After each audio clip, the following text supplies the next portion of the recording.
Hello, Stoned Apes and others who are curious about the healing powers of psychedelic medicines. Welcome to the Stoned Ape Reports. I'm your host, Stuart Preston. Each episode, I talk to another Stoned Ape, somebody who has experienced the transformational powers of psychedelics, or with a practitioner who works with these medicines. In this episode, I had the pleasure of speaking with Mike. Later in life, Mike experienced loss in every sense of the word. Intentional use of entheogens helped in his healing. Please enjoy this episode with Mike. All right, Mike. Well, thank you so much for joining me here on the Stoned Ape Reports. Now, you told me a little bit about your story and how you came to psychedelics. You mentioned LSD, but, maybe share us a little bit about, how you came to this, because I know some significant things happened in your life that kind of pointed you toward this in a therapeutic type of experience. So give us kind of your origin story as to how you came into this and, just what was going on with your life. Okay. First, I just want to say I am I'm both honored and excited to be part of this process. I have a bit of an interest in doing something that's very similar to what you're doing, but I haven't developed it to the degree that you have, and maybe I'll talk just a bit about that later. In any event.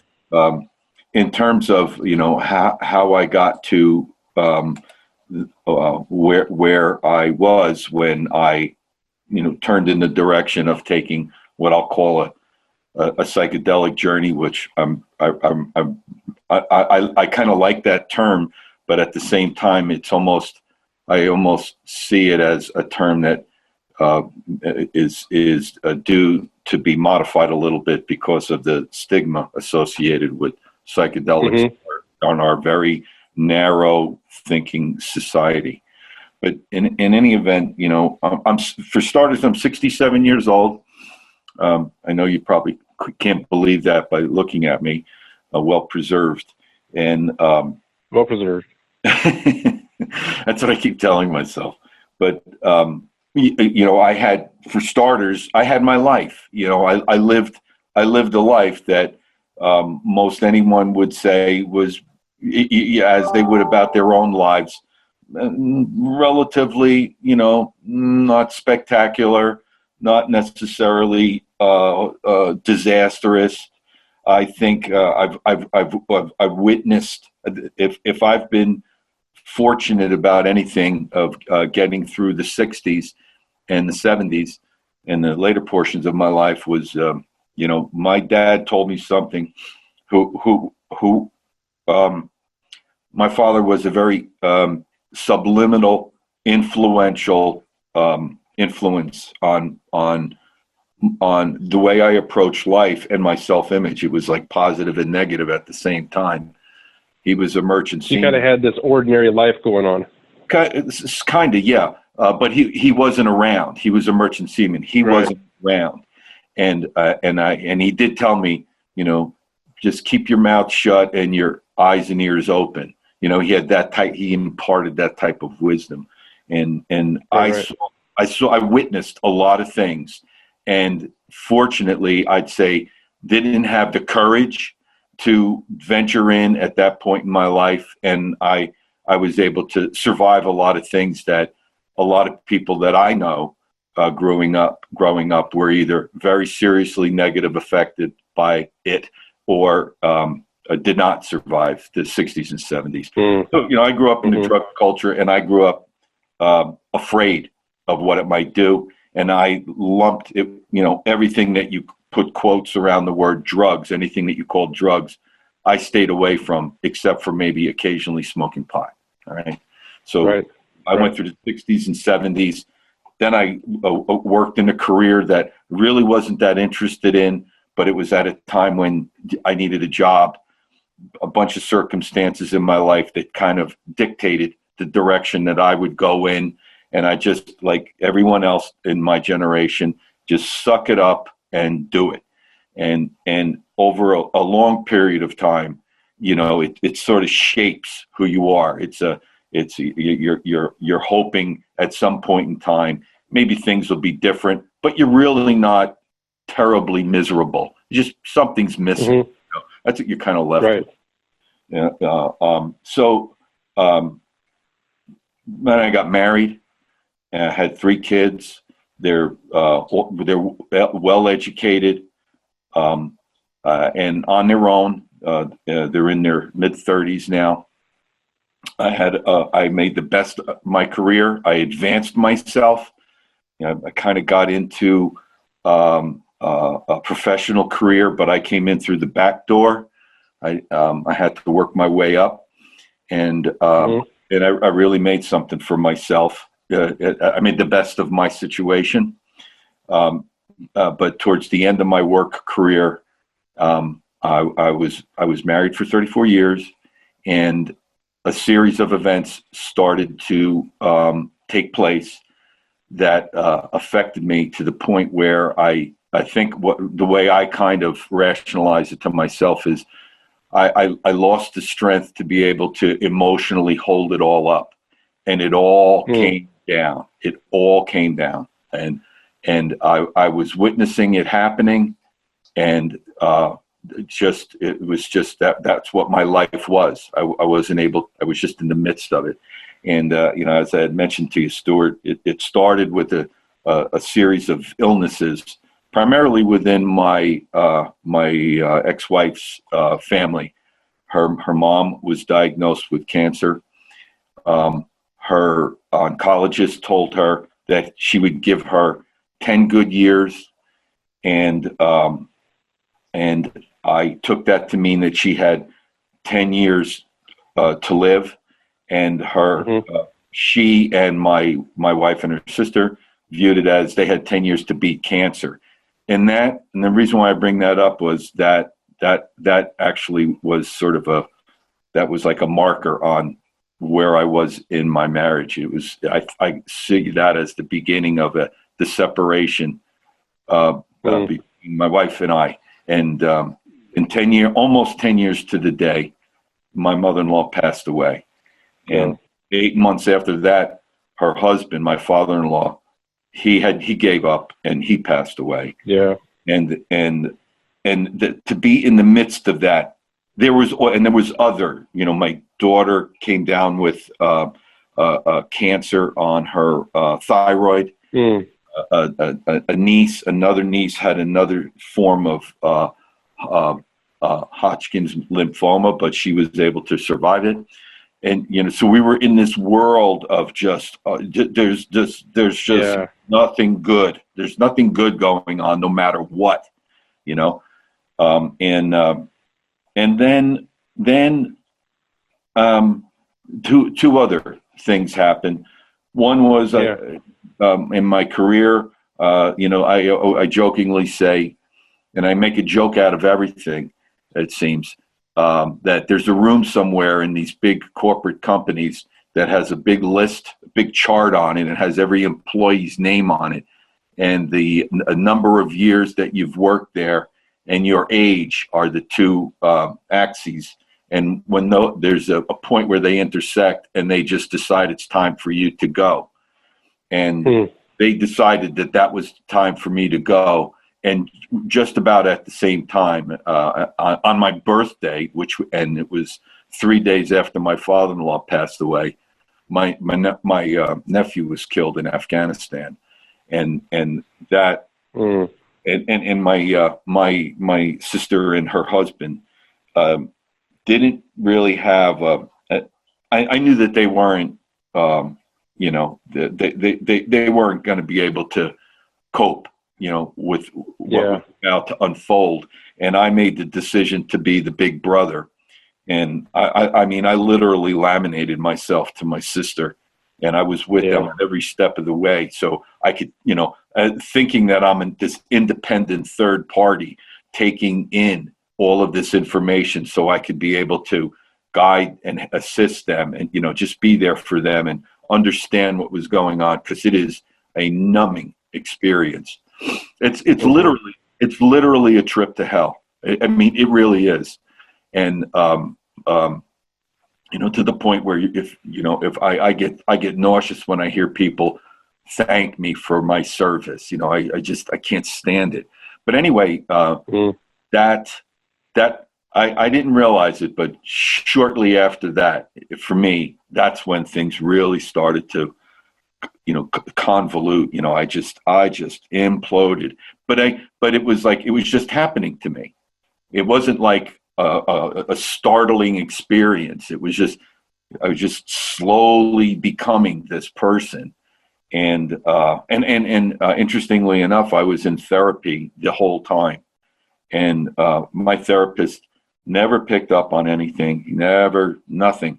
But and then in the midst of all that, I was kind of like, gently pushed into retirement. And, now I had this whole backlog of emotional experience living, having been conditioned to live a life of just suck it up. And it all just busted at the seams. And I used to spend days just sitting, staring, and that's how I spent the day. Wow.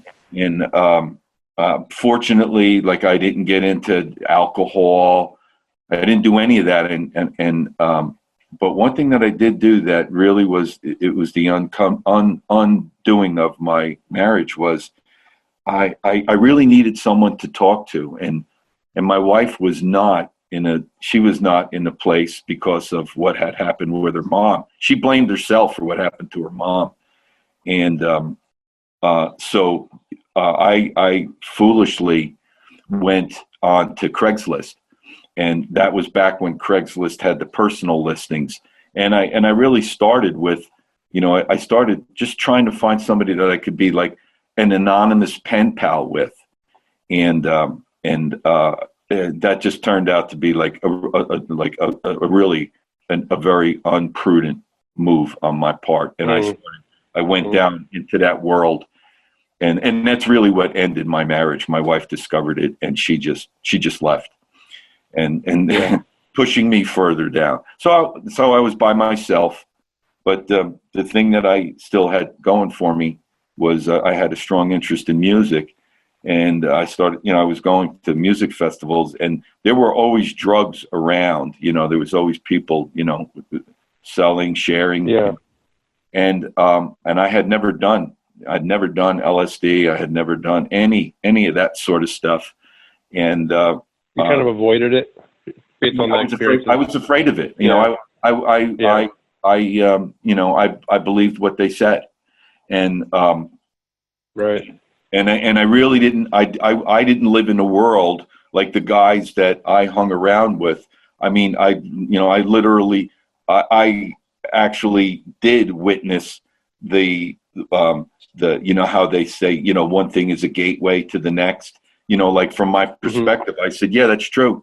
I'm watching my friends go from sniffing glue to smoking pot to taking every kind of downer you can think of. And then when heroin, and it was during the Vietnam era, when heroin moved into the neighborhood, because most of the veterans that saw action became addicted to heroin over there. And when they started coming back, that's when the heroin started moving into neighborhoods. And I saw it all. Right. I saw it all. And LSD to me was just another one of those things that wealthier kids got into. And I avoided it, but in quite frankly, with the emergence of the internet, where you could start seeing more and reading more and learning more, I started to learn a little bit more about it, and so somebody offered me some LSD, and I took it. I didn't know how much it was. I don't know how much I should take. And I very quickly said to myself, this is no good. I don't know what I don't know what this is. It could be Drano on a. I don't know what I'm doing here, So then I started looking for people who were legitimately, seriously, more like on the therapeutic side of the equation. Yeah. And I stumbled across a group called Psychedelics Today, and I started following Joe Moore and Kyle Butler, and theirs was at that point in time, their thing was about educating people on this stuff. And I'm all about that. Right. So I started learning. And then, I didn't even know I didn't even know the similarity between psilocybin and LSD. So I started to educate myself on this and learned a little bit more about it. And then so going a little fast forward here. There was I'll say sponsored or hosted a retreat to a place in Jamaica, and it was I think I was 7 days. I think I was there for 7 days, and took 3 trips, and it was nice because these fellas were very knowledgeable. There was a medical doctor there, and people that had different backgrounds in one form or another of therapy. I don't know how licensed they were, but they sure sounded like they knew what they were talking about. And I had read like the psychedelic experience, and the retreat mimicked that process. So I took it, and the first time I took it, they gave me 5 grams of psilocybin in capsule form, and my first experience, like I said to them when they did the integration, because you start wondering after a while, and again, trying to be the comedian, I just said, I think you guys slipped me some shiitake because I really didn't experience anything. I was just like calm for a long period of time. So they upped my dose 2 days later to 12. And that was a real experience for me. That's all of the stereotypical experiences that you have as you go through, like seeing the geometry, your senses being vastly enhanced, everything drifting away, and then like going beyond your own limits. That's what I'd have to say. I went beyond my own limits, and then I was able to. But the whole time I wasn't like I was out of control. It was almost like I was like both a pilot and a passenger on this spaceship that I could look out the window and observe, or I could say, well, let's try going a little higher, let's try going a little faster, and then I just kind of like hit a great spot, and then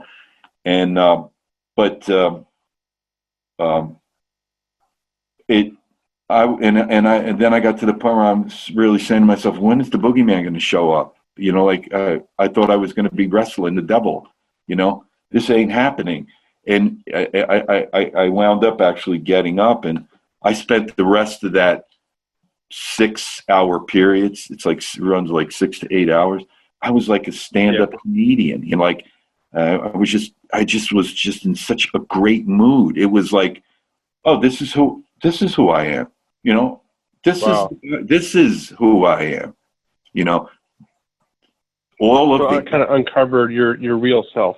Yes. What you're saying. Yes. The shit that you've been carrying on, the layers of all this stuff that you start to think is who you are.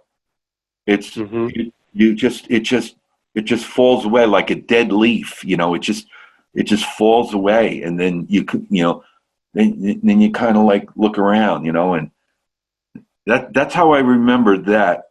And then the next time they even boosted me a little more, and it actually turned out to be somewhat similar. And my goal at that time, Stuart, was not to really do any great, work on myself. It really was to safely go through the experience. You follow me? I didn't have. Your intention was to let it take you where it needed to take you, as opposed to having a very specific, intentional goal. Yes. Okay. And I would say that was so worth the investment. It really was. But it wasn't like, when I got back to New Jersey, I was dressed up like a Rastafarian and I had this spiritual persona, I'm still the same guy, like I'm from North Jersey. I'm still that same guy, But what kind of lasting effects are there? You know, did you work on, I assume they talked to you about integrating your experience and carrying it through. So after that whole retreat and you came back, what kind of lasting effects were there? What were you able to integrate into your life, or what kind of changes happened as a result? Well, yeah. That's, you know, my thinking was, well, let this, you know, simmer, let it steep in, you know, you just kind of, you know, soak in this, let this soak in, and then go back, you know, go back and see what happens. And I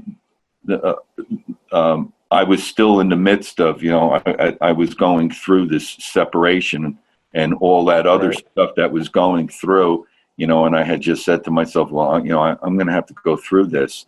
And that's what I started to do. It was, you know, it was literally like, you know, one step in front of the other. And that was, for me, that was an improvement, because there were times where I spent maybe 4, maybe 5 days out of the week. I couldn't do that. I couldn't move. You know, I was just emotionally frozen.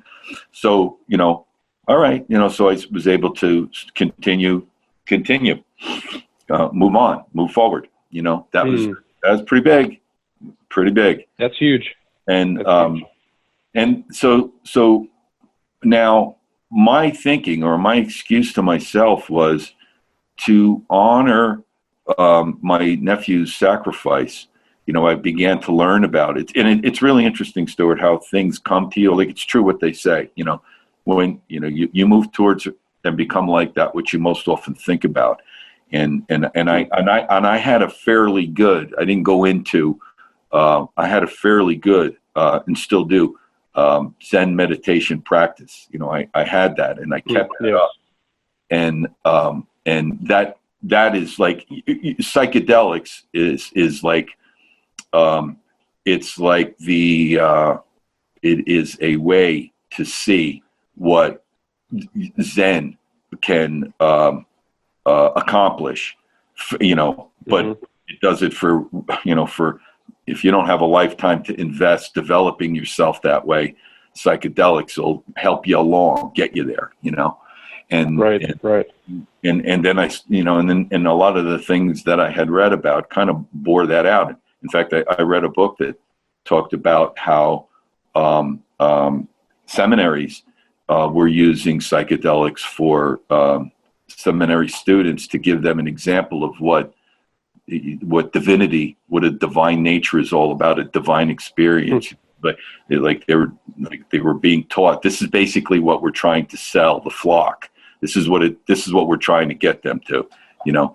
And then you find out historically that's, you know, that it was the other way around.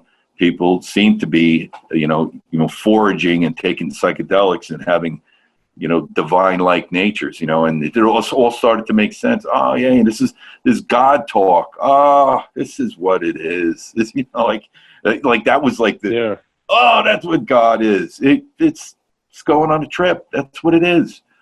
And but you know, I'm the type of person that I don't need to go on a trip every single day. And it's just a really good significant experiences. You know, a reference point. It's a good, you know, for me, it was a good reference point. And kind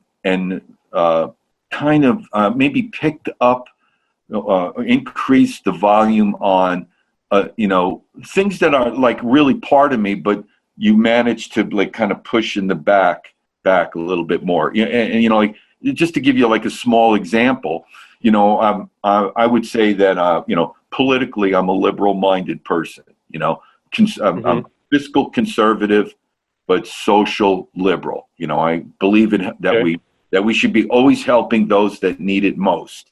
You know, and I'd rather give blood than need it. That's the type of person that I am, and that's how I view the function of the government. Of course, we have to help people. Fortunately, I'm in a position that I don't need that kind of help. And I would rather be able to help. I'm okay with that, you know. So where that was like my thinking and my background in 2016, I supported Bernie Sanders. You know, I came out in support of this guy. And I live in a neighborhood where everybody supports Trump, you know, and I'm that's okay if that's what you want to do. But and this time around, I've got the sticker on the back of my truck. So if I don't know if that's a tremendous, you know, outcome of this experience, but to me it is. Right. You know, Yeah, absolutely. a little bit more true to myself, not afraid. I don't care if I get threatening remarks from lugs. You know, I don't care about that. And I'm happy to. I'd be happy to engage with it. Not that I'm looking for it. I'm not a. Okay. Now let me go on a little bit more.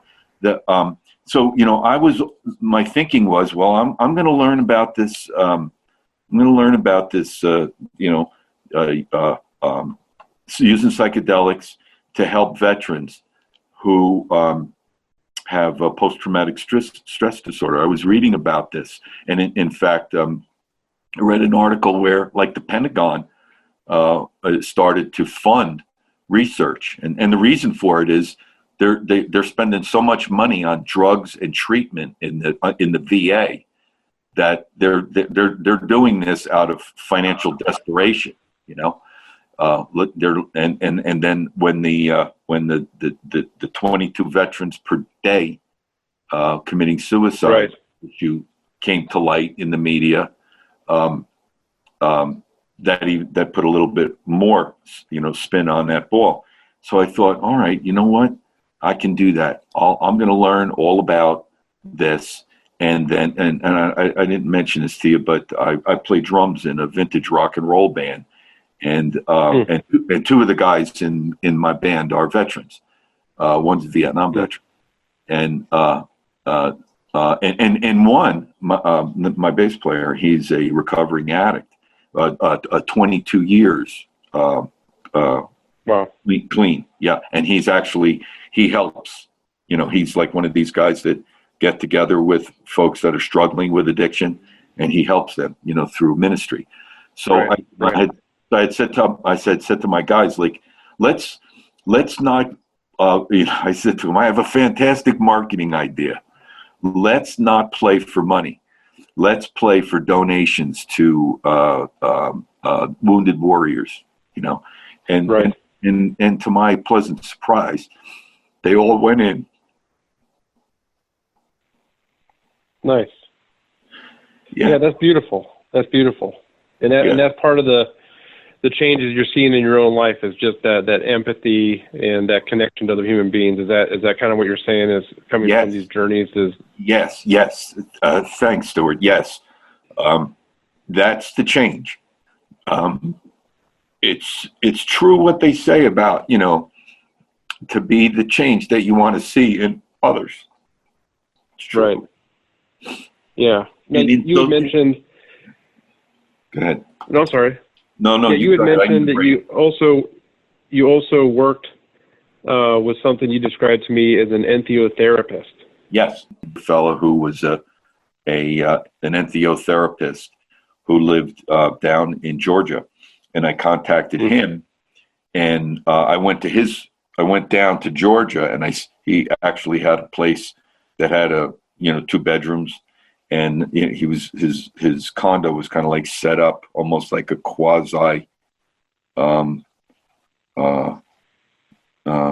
like a therapy type setup. You know, you had a room where you could, right, and then he had a nice couch, and he had all the right professional, for your eyes. He had the darkened, room darkening, blindfold, and then nice headphones.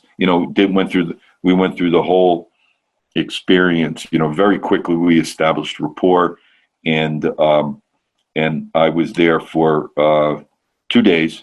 And the first day I did MDMA because my intention when I went there, Stuart, was I went with intentions this time, and I said I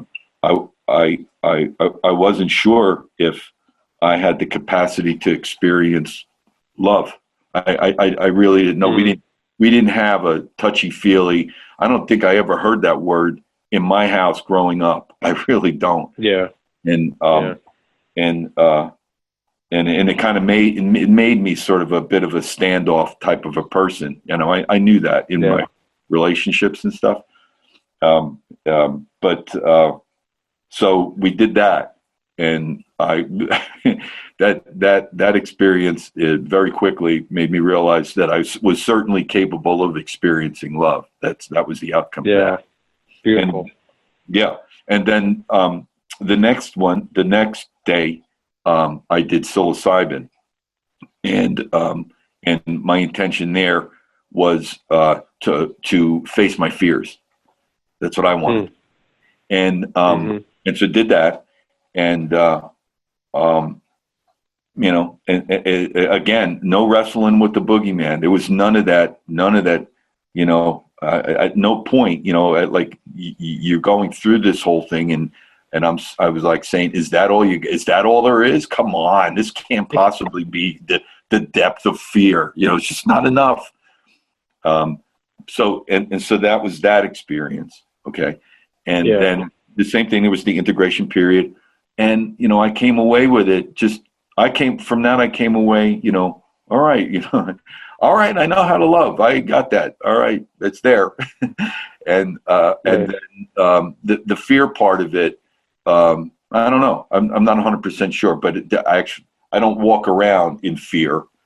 So I really don't know, you know, if I've experienced any breakthroughs. My guess is I have, because I'm a little bit more outspoken now than I've ever been before. I really am a lot more outspoken than I ever was. The fact that I'm talking to you is that, I mean, really, me doing this right now, if you asked me about this, you know, 5-10 years ago, I'd tell you to go shit in your hat. You know, I get this. But anyway, 6 months later, I did it again. The same person just happened to be at one of these psychedelic conferences in New York, and he contacted me, and I said, well, you know, you want to come over to my house? You could stay at my place. We can do it at my place. And he agreed. And I actually wanted to try something a little more practical. As I mentioned, I was a drummer, and I wanted, you know, I would read about folks getting into what they call flow states, where you really kind of get into what you're doing, and take my drumming to another level. That's what I wanted to do. Yeah. And I also wanted to improve my reading comprehension. You know, those were my intentions. That's yes. And those are very specific intentions. I know. And I don't know if it's right or not, but you know, it actually. Well, what happened?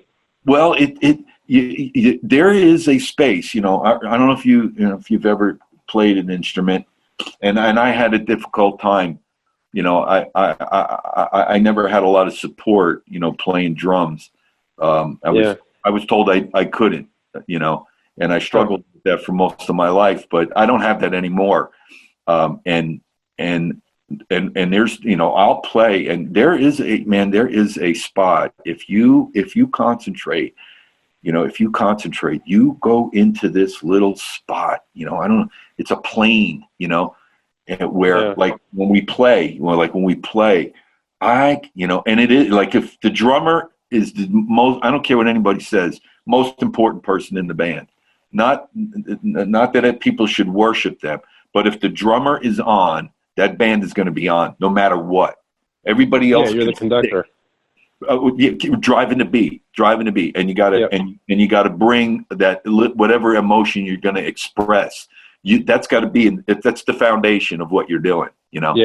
And it's like, once you get in there, like sometimes when you get into that, you know, you get on that frequency, then you can say, all right, let's try this, you know, while you're doing it, you know, you're watching yourself doing it, and you're talking to yourself and directing, you know, you're directing, let's take it here, let's go here, let's try here, let's go up, you know, let's go up 12,000 feet. And that has happened, you know, that it's not an automatic though, you know, it's not forever. You can lose it, just like, you know, if you try jumping rope, if you don't stay with it, you're not going to be able to do it. Right. You try. You got to practice it. Yeah. So but you had that insight and that breakthrough Yes. Having that intention. Oh, yes. Now, interesting. Now, I'm going to say one thing. And actually, my entheotherapist, we've had some really good conversations. We're friends, but not, not constant friends. We do have a friendship now, and I will always be his friend. But he did say something to me that does make a lot of sense to me, and it has to do with belief. If you believe something strong enough, that's going to be true to you. And just look at the world.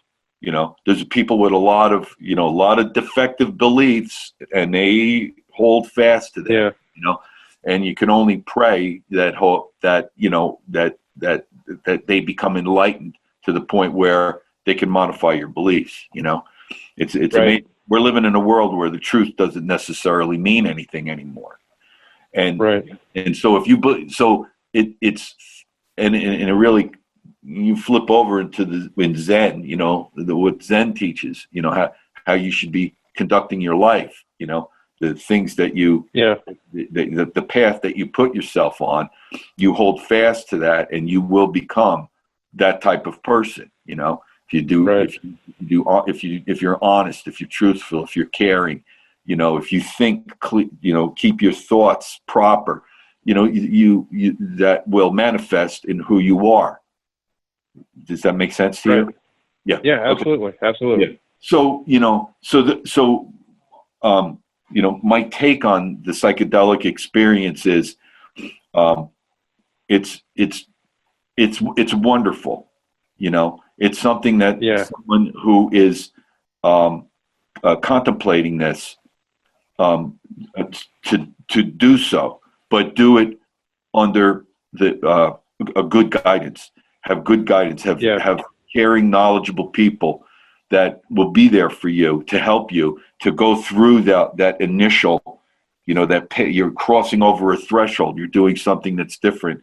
That you have all these different preconceived notions, and there's all this other stuff that goes with it. You want to have that experience to be successful, but it is not. And I'm reading this on a lot of these psychedelic posts on the internet, particularly with young people, and I saw it on the retreat. This stuff is not a golden bullet. It is not a miracle. It's not, it's not, this should be your religion, none of that. It's none of that. You have it in yourself. This stuff is more of a catalyst that will help you get in touch with who you are. Yeah. And what's what I hear from you. Yeah. What I hear from you is an amazing level of purpose and intention, and an amazing set and setting through working with the groups and the individuals you've worked with. And then when you're done with it is a period of integration. So it really is, you've approached this, like a therapy. Yes. Oh, yeah. Yes. Awesome. And have you shared these stories with other people, in your life? I know you've been through this, and you get on the internet communities, but do you talk to, quote, normal people and, share these with them? And what kind of reactions do you get? Okay, mixed. And it caused me, like, I thought, all right, I got the solution here. Okay, God, let me in. Yeah. Let me in, veterans. I get, listen up, guys. All right, your problems are over. I'm here. Forget it. I mean, we play at veterans events, and it's not nice to say, but I mean, it's a lot of these events that we play at, they're all but MAGA rallies, and right. And it's a huge disappointment, but and they don't want to hear about your hippy dippy stuff. Correct. Yeah. Okay. What about other people in your life? Your kids, other people like that? Have you shared it with them, and if so, how have they reacted? Okay. Well, I deliberately left my family out. The breakup with my wife, I took full responsibility for it, and my kids don't hardly talk to me at all. Oh, I'm sorry. I'm sorry to hear that. Yeah. It's just one of these consequences, but the experience has helped me. It's helping me, and I'm optimistic. I'm optimistic for the future. I just have to, I lived a life of capitulation, and I stopped being that guy, and that's the consequence of it. I'm not surprised, and I don't feel good about it. But I resist. I resist the urge to get angry and resent it and feel sorry for myself. It does happen though, because I do have periods of depression. I suffer from depression. I'm Irish. Like it's in our DNA, and so I don't necessarily embrace that, but I don't ignore it, and I certainly don't try to treat it with self-treat it with alcohol and drugs. I don't want that. I want to feel it with the senses that I have. Right. But that's awesome. What other regular people, like the people that I meet? Yeah, I do bring it up. I talk about it all the time. And, my Facebook picture is like mushrooms. I took pictures of mushrooms growing out of the ground. I joined the mycology, New Jersey Mycology Society. And I'm all about mushrooms, not just psychedelic ones. I mean, I've learned a lot from Paul Stamens. If you're not familiar, are you familiar? Okay, fantastic fungi, and it's going to save the world. Yep. I promote as best I can all of those things, and just in general, because I'm my approach to it is, mycelium is that stuff is the missing link. If there's something that we've overlooked that'll help us pull things together and fix things, it's the world of mycelium. And by the way, it cures depression. That's just one of the many things that it can do. It's that's really where I am on the mushroom bandwagon. It's we got all different kinds here, because we can clean up the soil, we can make blue cheese with it. There's all this other stuff, and some of it tastes pretty good. So So I do. I'm trying to. And that's when I had started this thing. When we started this podcast, was about the label of the psychedelics. I kind of understand the idea of the entheos, plant medicine. I like that idea, and shifting away from, the recreational part is fine, but I'm not a big advocate for that. I won't rail against it, but once you have that type of experience, what happens is you realize that you don't need another substance to have a good time. You don't have to be on a substance to have a good time. You get yourself on a good time.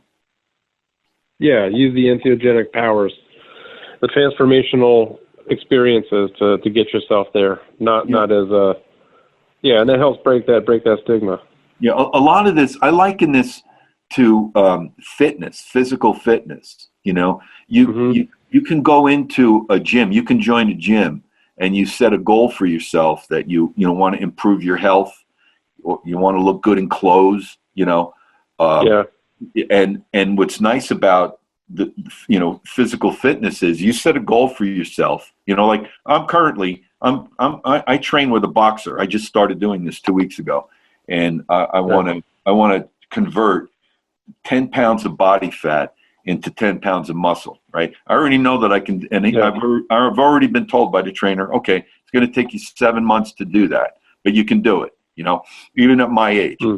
So you can see the change, all right?